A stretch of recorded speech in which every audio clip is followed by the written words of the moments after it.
Bapak Ibu para jamaah rahimakumullah. Pada malam hari ini marilah kita lanjutkan pembahasan dari tafsir Al-Munir, yaitu surah Al-Baqarah 282-283 bagian yang kelima, di mana kita sampai pada akhir ayat di 282, wattaqullah wa yu'allimukumullah wallahu bikulli syai'in alim. Jadi ayat ini ditutup dengan sebuah nasihat yang agung ini guna mengingatkan mereka, yaitu kepada kita semuanya yang sedang bermuamalah dengan sesama manusia, untuk menaati semua hukum-hukum yang telah ditetapkan di atas. Penyebutan lafzul jalalah, yaitu lafaz Allah, di dalam 3 susunan kata, wattaqullah, dan bertakwalah kepada Allah, wa yu'allimukumullah, dan Allah akan mengajarkan kepada kalian, wallahu bikulli syai'in alim, dan Allah dengan segala sesuatu itu maha mengetahui. Jadi ada 3 lafzul jalalah, lafaz Allah yang diulang pada akhir ayat ini. Kalimat pertama adalah wattaqullah, bertakwalah kepada Allah. Kalimat kedua wa yu'allimukumullah, dan kalimat ketiga wallahu bikulli syai'in alim. Ini bertujuan untuk memupuk dan menumbuhkan perasaan mahabbah, bukan mahabbah ya. Kalau mahabbah kecintaan ya. Kalau mahabbah dari kata-kata haibah, yaitu perasaan takut disertai ketundukan dan penghormatan di dalam jiwa si pendengar, siapapun yang membaca ayat ini, serta untuk menegaskan bahwa ketika susunan kata tersebut masing-masing mengandung hukum tersendiri, tapi masih terkait. Jadi kalau wattaqullah adalah perintah untuk memiliki rasa takut kepada Allah Ta'ala dengan ketakwaan yang maksimal, kalau itu kita miliki, maka dampaknya adalah wa yu'allimukumullah, Allah akan mengajarkan kepada kalian. Jadi kalimat atau ayat wattaqullah wa yu'allimukumullah ini bisa menjadi semangat ya, spirit bagi kita semuanya dalam melakukan segala aktivitas baru. Kalau landasannya adalah ketakwaan, maka Allah akan mengajarkan segala sesuatunya yang akan kita lakukan pada jangka kedepannya. Pada saat mungkin dulu ya kita belajar ya, kuliah mungkin menjadi mahasiswa, ketika landasannya takwa, maka Allah mengajarkan ilmu-ilmunya kepada kita. Pada saat kita lulus mungkin melakukan aktivitas pekerjaan yang baru, dunia pekerjaan yang baru, kita belum punya pengalaman apa-apa. Kalau landasannya adalah takwa, maka Allah akan mengajarkan kepada kita sesuatu yang belum kita miliki ilmu, Allah memberikan ilmunya kepada kita. Dan seterusnya sampai pada proses pernikahan, dalam rumah tangga, mendidik anak-anak kita dalam sebuah keluarga. Itu kalau landasannya takwa, maka akan ada taklim ya, taklim pengajaran langsung dari Allah kepada kita itu. Wallahu bikulli syai'in alim, dan Allah atas segala sesuatu, dengan segala sesuatunya itu maha mengetahui. Kemudian pada ayat 283, yaitu hukum tentang perjanjian pada saat kita berada di safar atau dalam perjalanan, ketika tidak menemukan seorang katib atau penulis, sekretaris, farihanu maqbudah, maka hendaklah ada barang tanggungan yang dipegang oleh yang berpiutang, oleh orang yang menghutangi. Orang yang berhutang memberikan jaminan atau tanggungan kepada orang yang kita utangi itu. Dia memberikan hartanya, kemudian kita menukarnya dengan tanggungan ataupun dengan jaminan. Kemudian penjelasan yang ada berpindah ke masalah hukum lainnya yang sesuai dengan kondisi bepergian, yaitu masalah barang jaminan atau utang yang ada. Penguatan dan pengukuhan transaksi tidak secara tunai dengan cara membuat surat tanda bukti tercatat dan mempersaksikannya adalah sesuatu yang mungkin dilakukan jika transaksi tersebut diadakan ketika tidak sedang dalam perjalanan. Sedangkan jika sedang dalam perjalanan, maka biasanya hal itu susah ya, atau tidak mungkin dilakukan. Namun ada hadits yang menjelaskan bahwa penguatan transaksi dengan jaminan juga boleh dilakukan di dalam transaksi yang berlangsung ketika tidak sedang melakukan perjalanan. Imam Nasai meriwayatkan dari Ibnu Abbas radhiyallahu anhuma, Imam Bukhari dan Muslim meriwayatkan dari Sayyidah Aisyah radhiyallahu anhuma bahwasanya Rasulullah SAW menggadaikan atau menjadikan baju besi milik beliau sebagai jaminan kepada salah seorang Yahudi di Madinah dengan 20 sok gandum yang beliau ambil darinya untuk memberi makan keluarga beliau. Jadi beliau saat itu membutuhkan makanan untuk keluarga, tidak ada uang, maka baju besinya diberikan sebagai jaminan kepada penjual, seorang Yahudi. Ini sekaligus memberi kesan kepada kita bahwa muamalah dengan Yahudi yang non muslim tidak ada masalah dalam hal duniawi ya. Jual beli dengan orang non muslim di sini berarti menunjukkan sesuatu yang tidak ada masalah, artinya yang boleh. Jadi pada saat itu beliau membutuhkan gandum, belum ada uang cash, maka sebagai gantinya adalah diberikan dulu baju besinya. Ketika nanti beliau sudah memiliki uang, dikasihkan kepada penjual, baru baju besinya diambil. Nah seperti itulah ya, kalau sekarang adalah penggadaiannya ya. Penjelasan bahwa disyaratkannya barang jaminan haruslah bersifat makbudah, dipegang.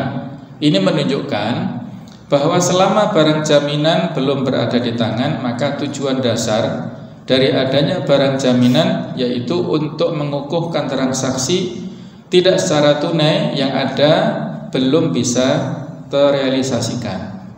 Disyariatkannya jaminan yang ada harus berada di tangan. Ini menurut mazhab Hanafi berarti jaminan tersebut harus jelas barangnya dan dipisahkan. Berdasarkan hal ini, maka menurut mazhab Hanafi, barang jaminan tidak boleh dalam bentuk barang milik bersama. Baik barang milik bersama tersebut dalam bentuk barang yang bisa dibagi maupun tidak, karena tidak dimungkinkannya untuk mengambilnya. Sedangkan hal ini boleh menurut jumhur ulama. Jadi ada khilafiyah, ada perbedaan pendapat. Menurut mazhab Hanafi harus barangnya independen, tidak bercampur dengan yang lain. Sedangkan menurut jumhur ulama masih diperbolehkan kalau barang itu adalah kongsi, kerjasama dengan yang lainnya. Seperti halnya boleh menjual dan menghibahkannya. Sedangkan caranya adalah barang milik bersama tersebut semuanya diserahkan kepada murtahin, yaitu orang yang menerima gadai. Dalam hal ini adalah orang yang memberi utangan. Lalu barang yang ada dibagi sama di antara orang-orang yang ikut memilikinya. Dalam ayat ini Allah mengatakan wal yattaqillaha rabbah. Digabungkan antara kata Allah dan Rabb. Jadi ada lafzul jalalah, lafaz Allah, dan Rabbah.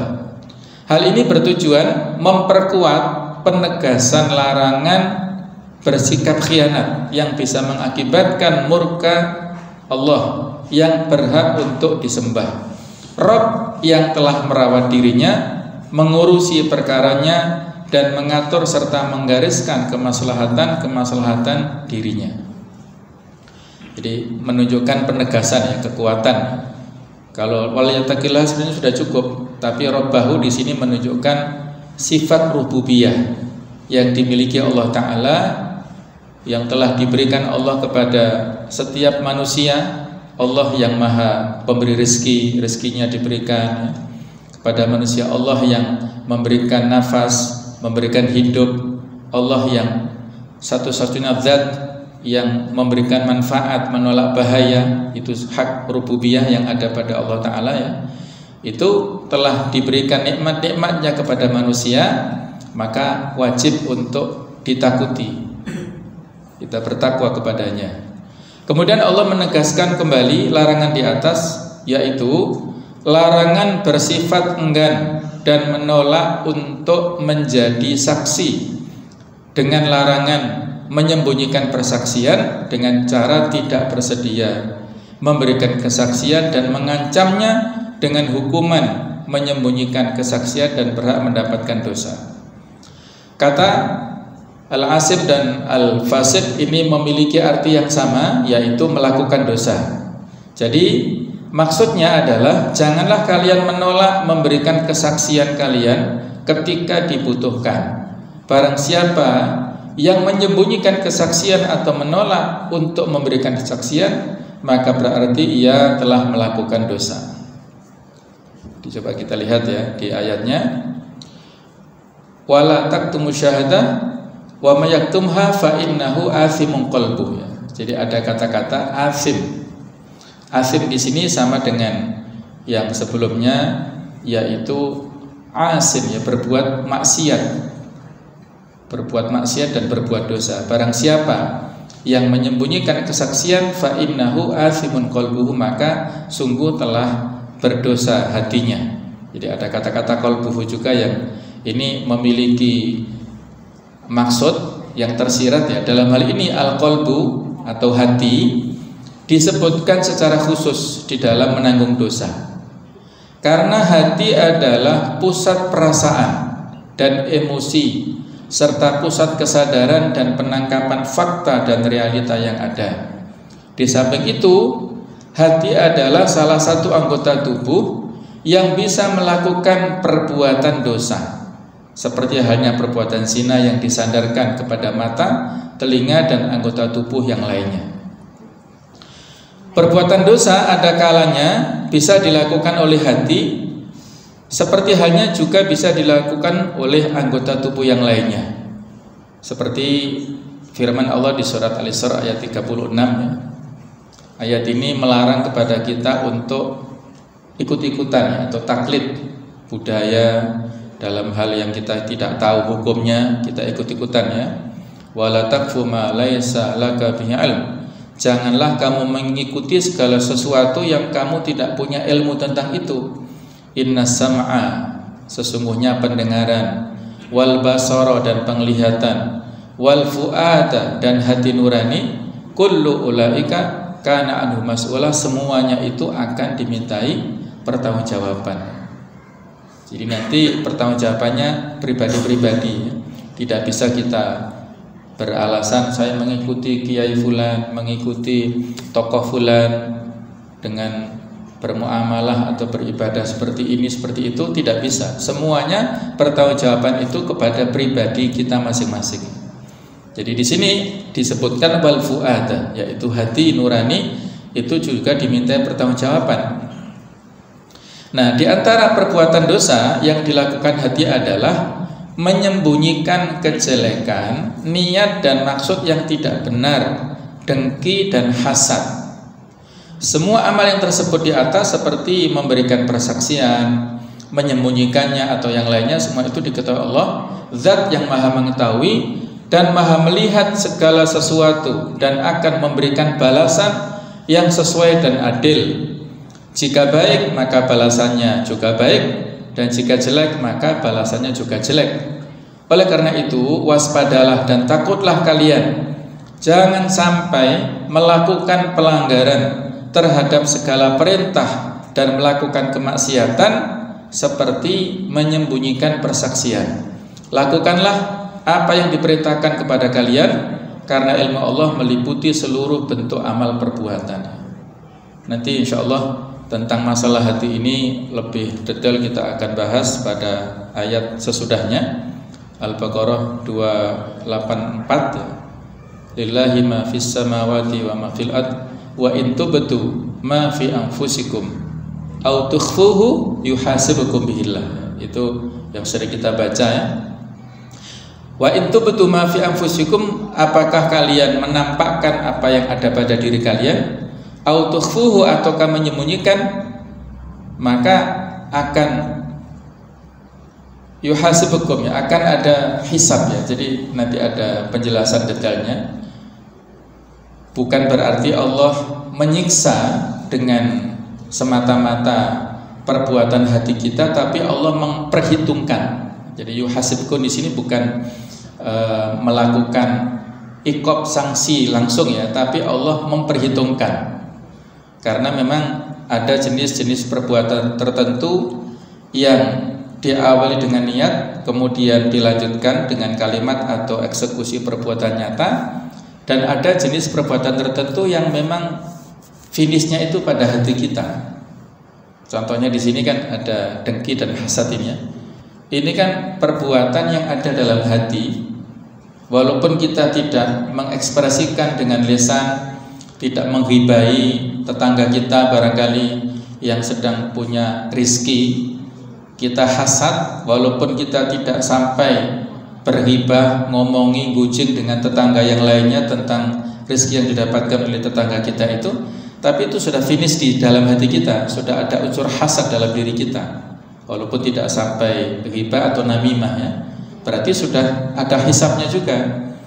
Tapi kalau sebuah perbuatan yang itu masih ada kelanjutannya dengan eksekusi nyata, sementara hanya berhenti dalam hati, kalaupun nanti kita batalkan, justru kita mendapatkan kebaikan ya. Kalau kita ingin punya rencana buruk tapi tidak jadi, misalnya kita ingin ya ngerjai kepada orang tertentu, pasang perangkap tertentu sehingga dia tersandung ataupun barangkali naik motor terjatuh, kemudian kita sadar dengan perbuatan itu nggak jadi, nah itu berarti tidak ada dosa ya, bahkan itu kita batalkan, malah ada hasanah ya. Dalam hadis dikatakan hasanah kebaikan ya.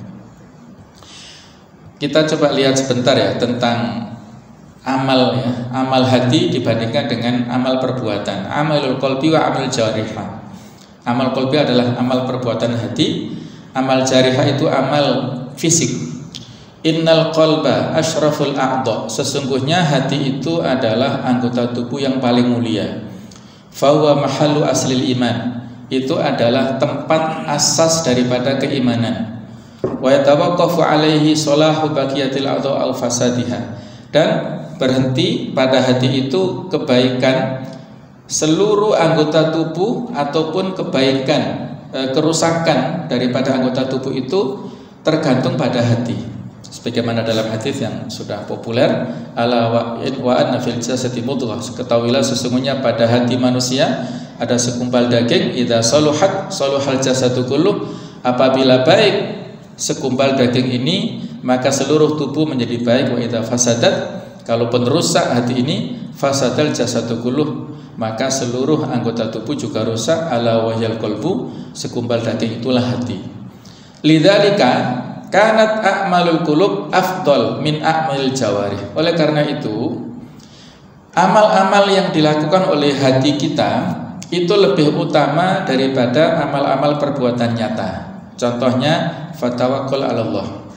Kita bertawakal kepada Allah taala, wal yakin billah, kita yakin kepada Allah, wal khauf minallah, kita takut kepada Allah, afdal, itu lebih utama minadz dzikri, daripada berzikir, wal infaq ataupun sedekah, wa imatatil adza anit thariq, menyingkirkan gangguan dari jalan, wa fi kullin khairun, dalam segala sesuatu itu ada kebaikannya. Sisi kebaikannya ada, tapi kalau dibandingkan tawakal, yakin, khauf itu kan akhlak kepada Allah. Kita berakhlak kepada Allah walaupun dengan hati kita. Sementara berinfak, menyingkirkan gangguan dari tengah jalan, itu akhlak kepada sesama manusia. Nah, akhlak kepada Allah ini lebih utama. Wan nifaq wal kibr, ini contoh penyakit-penyakit hati berupa kemunafikan, kemudian takabur, wal hiqd, kita menyimpan dendam, wal bukhl, kita memiliki sifat bakhil, akhtaru, itu lebih berbahaya minasyatab, daripada kita mengumpat, misuh-misuh, wasariqah, mencuri, wadharab, ataupun memukul, wakilahuma murrun wa dhurrun, dan keduanya tetap ada sisi bahayanya. Jadi jamaah sekalian, contohnya sombong ya. Sombong ini kan penyakit hati. Ada orang yang berpenampilan mewah, rumahnya mewah, mobilnya mewah, pakaiannya bagus, dan ada orang yang berpenampilan sederhana, rumahnya sederhana, mobilnya sederhana, orangnya pakaiannya sederhana. Ketika berjalan dua-duanya, maka dalam hal ini tidak boleh langsung kita justice, berarti yang mewah itu lebih sombong daripada yang sederhana. Belum tentu ya. Bisa jadi yang mewah ini justru lebih tawadhu daripada yang sederhana. Yang sederhana mungkin dia suudzon ya kepada temannya yang mewah tadi, dengan memberikan atau persangkaan-persangkaan ya, mungkin hartanya dia sangka dari yang tidak halal dan sebagainya. Nah, ini ada unsur-unsur ya. Semuanya adalah perbuatan hati, tidak bisa ditampilkan ataupun dijustis langsung. Ketika dulu ada sahabat yang bertanya seperti itu, Rasulullah langsung menyangkal ya. Bukan begitu ya. Bahwasanya orang yang berpenampilan seperti itu yang bagus, itu bagus ya. Innallaha jamil yuhibbul jamal. Allah itu cinta kepada, Allah itu adalah maha indah dan suka kepada keindahan.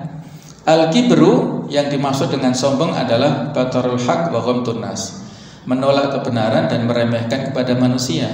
Nah, itu kan perbuatan hati ya, tidak identik dengan yang zahir. Nah, seperti itulah kondisi hati kita yang harus selalu kita jaga. Nah, kembali ke tema di ayat ini jamaah sekalian, ada satu fikih yang perlu untuk kita singgung, yaitu fikih tentang gadai, rohan. Kita akan singgung tentang ini. Secara etimologi, secara bahasa ya, ar-rohan itu berarti as-subut wad dawam, artinya tetap dan kekal, atau al-habsu wal luzum, pengekangan dan keharusan. Bisa juga berarti jaminan. Ada keterkaitan di sini ya. Biasa dalam Islam bahasa Arab begitu ya, ada keterkaitan antara makna secara lughawi, secara bahasa, dan makna secara istilahi, secara terminologi. Kalau di dalam rohan ini secara terminologi, secara istilah ada perbedaan di antara beberapa madhab. Menurut madhab atau ulama Malikiyah, yang dimaksud rohan adalah syai'un mutamawwil, harta, sesuatu yang berupa harta yang yu'khadhu min malikihi, dijadikan oleh pemiliknya tawassuqan bihi fi dainin lazimin, sebagai jaminan utang yang bersifat mengikat. Jadi sesuatu yang berupa harta, barang ya, yang diberikan oleh orang yang memiliki kepada orang yang meminjami, dia mendapatkan uang, dia kasihkan barangnya. Jadi sifatnya hutang yang bersifat mengikat. Ini menurut mazhab dari ulama Malikiyah. Sedangkan ulama Syafi'iyah dan Hanabila ini mengatakan ja'lu ainin wathiqatin bidainin yustawfa minha inda ta'adzuri wafaihi, menjadikan materi atau barang sebagai jaminan utang yang dapat dijadikan pembayar utang jika orang yang berutang tidak bisa membayar utangnya. Jadi mirip ya antara dua definisi ini. Intinya adalah ketika ada transaksi pinjam meminjam masing-masing berupa uang ya, kemudian dia belum bisa mengembalikan, maka sebagai bentuk kepercayaan adalah memberikan barang jaminan kepada orang yang menghutangi. Hukum meminta jaminan itu mubah, sebagaimana yang sudah kita baca Al-Baqarah 283 tadi. Wa in kuntum ala safari wa lam tajidu katiba farihanu maqbudah. Jadi dihukumi di sini adalah farihanu maqbudah, yaitu hendaklah ada barang tanggungan yang dipegang oleh orang yang berpiutang. Dan dalam hadis dikatakan bahwasanya Rasulullah SAW tadi sudah kita singgung, ishtara min yahudiyin ta'aman, membeli tapi dengan tidak cara cash ya, membeli dari orang Yahudi, belum punya uang ya, mendapatkan makanan yaitu berupa gandum tadi, rohanahu tir'an min hadid, beliau berikan jaminan kepada Yahudi itu yaitu baju besi sebagai barang jaminan. Adapun syarat dan rukun dan syarat rohin ini ada beberapa. Yang pertama yaitu orang yang berakad rohin, yaitu ar-rohin, orang yang menggadaikan, dan al-murtahin, orang yang menerima gadai. Syaratnya cakap, bertindak hukum, balik dan berakal sehat. Jadi biasanya kalau di sini berarti ar-rohin dia yang membutuhkan uang, al-murtahin dia yang memberikan utang. Nah, jadi ar-rohin al-murtahin. Ini syaratnya dia adalah orang yang mukallaf, cakap secara hukumnya, kemudian sudah balik dan berakal. Ini kan syarat-syarat taklif ya. Yang kedua, sama dengan muamalah yang lain, ada sighotnya. Sighot itu kalimat redaksi, lafadz berupa ijab qabul. Lafadz dalam sighot tidak boleh dikaitkan oleh syarat tertentu. Misalnya aku meminjammu uang ya, ataupun meminjam sekian, kemudian ada syarat nanti harus diluluskan. Nah, itu kan ada unsur riswah ya, diluluskan dari pekerjaannya, diterima. Nah, itu berarti ada unsur tertentu yang sifatnya riswah ataupun sogok ya, menyuap. Nah, itu tidak boleh, ataupun dalam redaksi yang lain. Jadi intinya tidak ada syarat tertentu yang mengikat. Kemudian yang ketiga, utang atau almarhun bihi, syaratnya merupakan hak yang wajib dikembalikan kepada pemberi utang. Kemudian B, utang boleh dilunasi dengan jaminan. Utang itu jelas dan tertentu. Jadi intinya almarhun bihi adalah berupa uang ya, mata uang tertentu. Kalau kita adalah rupiah, yang mana ini merupakan hak yang wajib dikembalikan kepada orang yang menghutangi, pemberi utang. Kemudian utang boleh dilunasi dengan jaminan. Kalau misalnya tidak bisa dalam jangka waktu tertentu, maka jaminannya diambil oleh orang yang menghutangi itu, dan utang itu jelas dan tertentu jumlahnya serta batas waktunya. Yang keempat, harta yang dijadikan jaminan atau almarhun, syaratnya ini lebih banyak ya. Kalau almarhun bihi yaitu uangnya itu ada 3. Kalau almarhun yang barang yang dijadikan jaminan ini ada banyak. Yang pertama atau A, barang jaminan itu boleh dijual dan nilainya seimbang dengan utang. B, barang jaminan itu berharga dan boleh dimanfaatkan.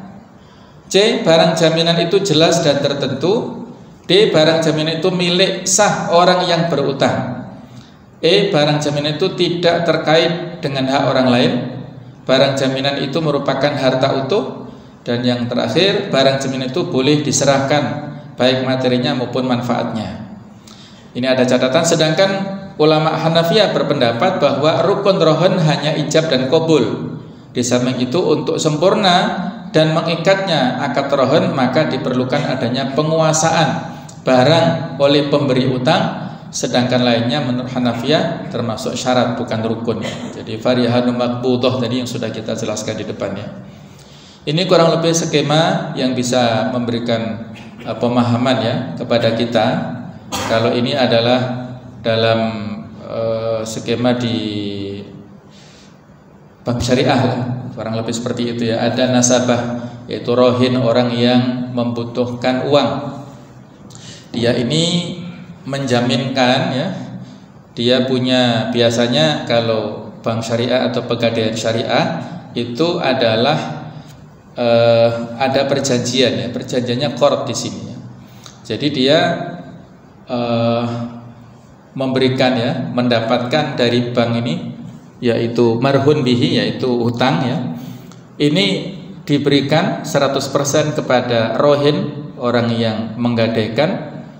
Dia adalah berupa, biasanya berupa emas ya. Jadi di sini nomor 2 adalah pemberi utang 100%, kemudian nomor 3 adalah penyerahan marhun, kemudian nanti pada saat sudah sampai waktunya maka dikembalikan 100% ya barang yang menjadi gadaian tersebut. Kemudian yang kelima di sini adalah pengembalian marhun kepada si rohinnya ini. Yang masih ada permasalahan di sini ujroh. Ujroh itu ongkos. Nah, ongkos dalam hal ini masih debatable ya, masih ada perbedaan apakah boleh atau tidak ya. Biasanya ujroh ini memang ada di bank syariah dan juga ada pada saat dulu ya, kalau sekarang mungkin di cancel ataupun ditangguhkan ya, tentang utang atau uang untuk membayar porsi haji ya. Jadi apa istilahnya apa Pak? Saya kok agak lupa. Utang untuk membayar porsi haji itu loh, dana talangan ya, dana talangan haji ya. Itu ada ujrohnya. Nah, ujroh ini memang ada permasalahan ya. Ujroh ini kalau itu tujuannya untuk administrasi ya mungkin ada peluang. Tapi kalau ujroh ini diprosentase berdasarkan pinjaman yang diambil oleh nasabah, ini menjadi masalah ya. 1 juta ujrohnya 25.000 ya, 2 juta ujrohnya 50.000, ini ada unsur ya ribawi yang harus diwaspadai. Jadi memang ada masalah di situ ya yang perlu untuk kita waspadai. Nah, sedangkan hukum-hukum rohen ya, pemanfaatan barang gadai oleh ar-rohin ini menurut jumhur ulama selain Syafi'iyah melarang ar-rohin untuk memanfaatkan barang gadai atau jaminan. Sedangkan ulama Syafi'iyah membolehkannya sejauh tidak memadorotkan, tidak mengandung bahaya kepada al-murtahin, kepada orang yang menghutangi tadi ya. Jadi memang ada khilafiyah di sini ya. Kemudian jumhur ulama selain Hanabilah juga berpendapat bahwa murtahin tidak boleh memanfaatkan barang gadai kecuali bila rohin tidak mau membiayai barang gadai tersebut. Maka boleh mengambil manfaat sekedar mengganti ongkos pembiayaan. Menurut ulama Hanabilah, murtahin boleh memanfaatkan barang gadai jika berupa kendaraan atau hewan, seperti boleh mengendarainya atau mengambil susunya sebagai pengganti pembiayaan. Kalau zaman dulu kendaraannya berupa binatang ya, unta atau sapi ataupun kuda ya. Kalau sekarang adalah kendaraan yang sifatnya bermotor ya. Nah, menurut mazhab Hanabilah di sini murtahin yaitu orang yang dititipi tadi ya, orang yang memberi hutang dan dia dititipi, misalnya contoh ya supaya lebih aplikatif ya, orang yang butuh kepada kita 100 juta, kemudian dia nitipkan mobil seharga segitu misalnya, maka murtahin orang yang memberi pinjaman dan dia dititipi barang mobil tersebut boleh memanfaatkan untuk keperluan sana sini ya, asalkan di sini tidak ada unsur saling tadi ya, saling membahayakan ya. Misalnya dia titipi mobil tapi mobilnya direntalkan misalnya. Ini kan ya resiko ya. Jadi mobil yang dititipkan itu sekedar untuk sebagai jaminan. Kalau direntalkan ini akan menghasilkan dan akan menguras energi ya. Apakah bannya semakin halus, olinya juga semakin habis, dan kalau ada resiko ya itu pokoknya hal yang mengandung bahaya lah. Nah, jadi nggak sampai seperti itu ya. Jadi dalam hal ini harus dibicarakan secara baik-baik supaya tidak ada masalah. Menurut Syafi'iyah, bila barang gadai atau almarhum itu hilang di bawah penguasaan murtahin, tadi ya contohnya kalau di sini saya misalnya murtahin yang menghutangi, saya mendapat titipan kendaraan misalnya, kalau hilang Nah, maka murtahin tidak wajib menggantinya kecuali bila rusak atau hilangnya itu karena kelalaian dari murtahin tadi ya.